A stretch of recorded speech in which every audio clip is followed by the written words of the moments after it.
சில நேரங்கள்ல ஒரு தப்பான முடிவு நம்ம வாழ்க்கையே மாத்திடும். உனக்கு பிடிக்காத ஒரு வேலையை நாம இப்ப செஞ்சாகணும். வானத்துல டொருக்கு எதிர்த்து சண்டை போட யாரும் இல்லைன்னு தெரிஞ்சுக்கிட்டேன். இது அவ்வளவு சக்தி வாய்ந்தது. அமைதியார் இதெல்லாம் கேள்விப்பட்டிருக்கனே தவிர இப்பதான் நான் நேர்ல பார்க்கிறேன்.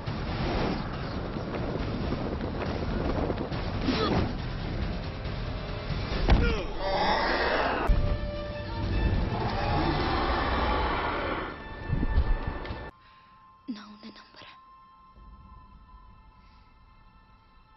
எனக்கு தெரியும்.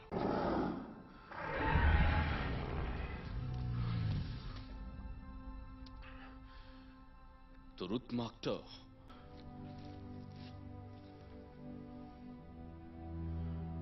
கண்டிப்பா நான் உன் கூட இருப்பேன்.